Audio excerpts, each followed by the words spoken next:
Cancer, diabetes, obesity, hypertension, and asthma are all examples of non-communicable diseases, and sadly, these diseases are the leading cause of death globally. But do they really affect us here in Africa? And are Africans really living with these diseases? Find out here at the African NCD Champions podcast as we share incredible stories of Africans living with non-communicable diseases. My name is Ogweno Stephen and I'll be your host. Let's roll.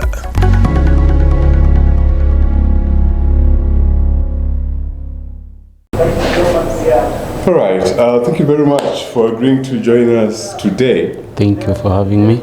And today we'll be talking about NCDs and COVID-19 and your experiences during that period and the lessons that you can share from that. But before we get into the details, give us a bit of an introduction about yourself, what you do, and then we'll get into the details now. Oh, thank you. I'm Patrick Omusebe, a diabetic patient. I've lived with the condition for 6 years now. Currently, I'm not doing anything.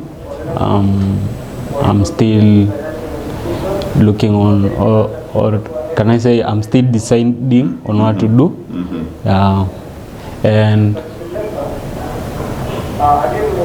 another thing is living with diabetes.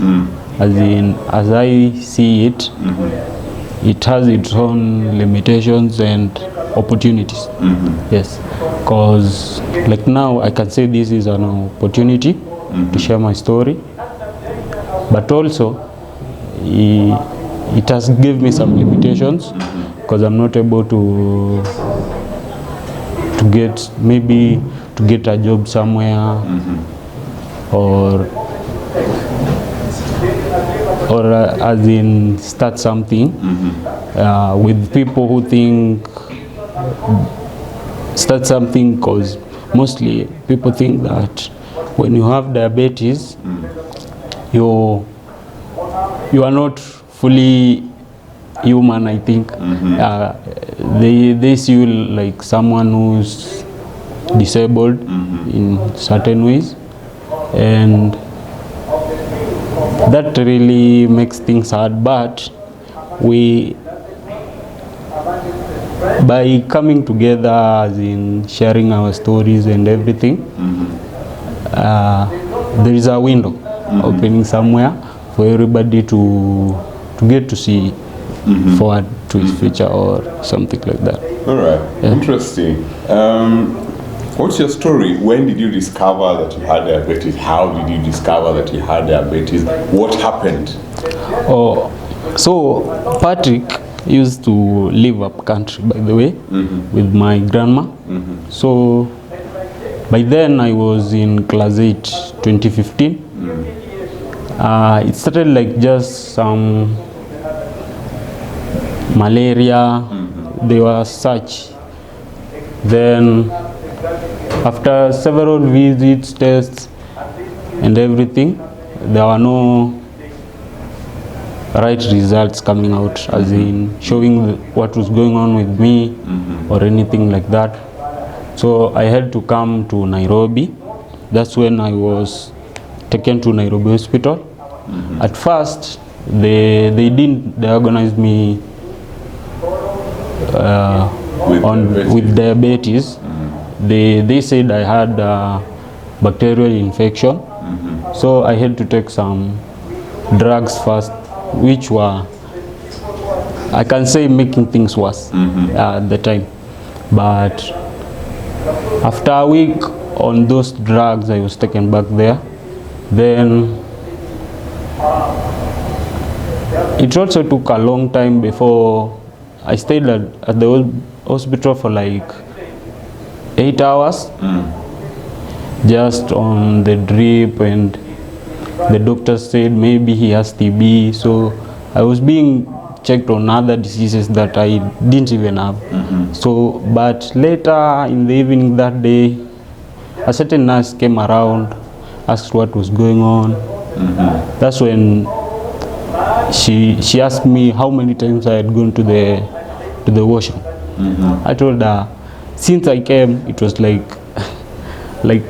20 something times. Yeah, so she said, okay, let's check your blood sugars, maybe that's the problem.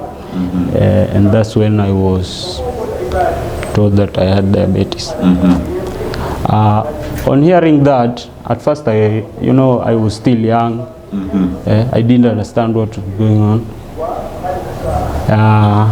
The only thing that I knew was that I was not going to, or I was not going to be allowed to use sugar. That's the only thing that came to my mind. So after some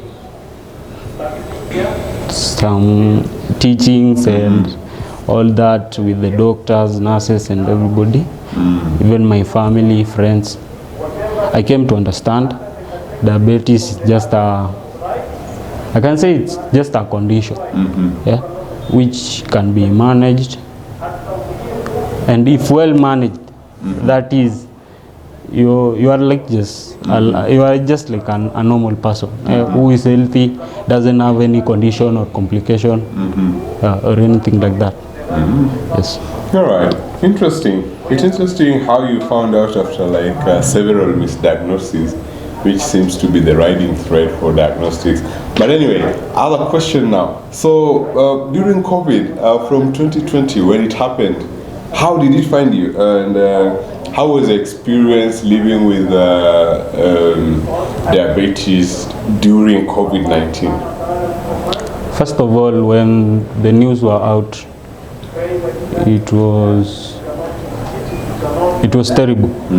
I can say, since I had just done my KCSE, I was out with that urge of looking for a job or maybe a school to go to, college and all that. So when the COVID-19 came in, it really held me back, I can say, on my side, on many things. But as we progressed with the pandemic and everything, I was able to adjust to the conditions set by the government and all that. The main problem came when we were on lockdown, because I didn't attend my clinics mostly. I usually didn't go out so much for exercise and that. I used to stay indoors. And also there was too much stigma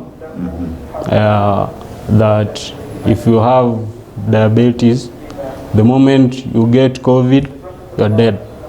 Yeah. And also that diabetes is also like some people used to tell me that when I get close to them, I might give them diabetes also. Yeah. So that was the problem. I see. Yeah. Interesting you bring the conversation around stigma and how people misunderstand diabetes. So in experience, what have you found to be like the biggest stigma or information that people have about diabetes, which is very wrong? Yeah. The one that I see that should not even be one of the stigmas is that diabetes is communicable, as in when I touch you, you can get diabetes. Yeah, that, and also that we are usually weak. No, we are not weak, because I'm strong. I'm able to do anything any person can do. Yes. Yeah. All right. Interesting. So second to last question. Do you think we learned from the COVID-19, looking at how you managed your diabetes during the pandemic and how the family, for example, managed, and even just with the society, do you think we've learned lessons about how to manage a pandemic, especially for people living with non-communicable diseases? And if yes, what are some of the lessons? Yeah, there are. On my side, I can say that one of the lessons I have learned is you can do anything as long as you are alive. Yeah. So when the pandemic was around, people used to think, oh, when I go out, you will go out.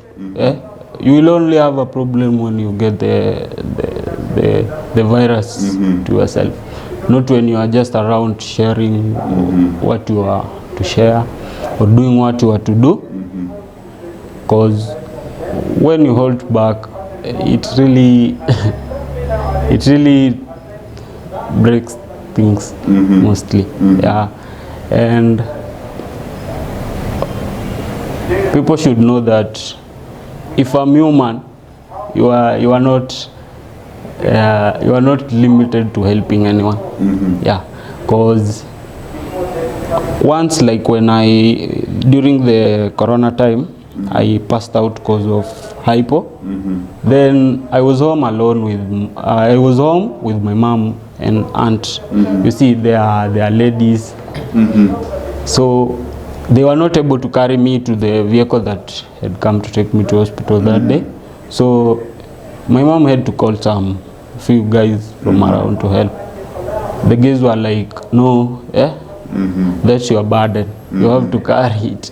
We ain't sharing that. So that really made me think, like, so what if I met my friend somewhere, he had such a problem, and when I asked somebody to help us, he'll be like, oh no, that's your own, man. Yeah. That really, it really breaks, as in, it really makes you not to have that effort of even being around with such. Yeah. So I guess then the principle there really is that we all should be finding ways of helping. Yes. Throughout. Yes. As opposed to helping on conditions or refusing to help because you don't understand a condition. Yes. That's the point. All right. Yeah. So, I said that was the last lesson, the last question, but this is probably one more. So what's your key takeaway? Like, what would you want people to understand about COVID-19 and about diabetes and how to manage?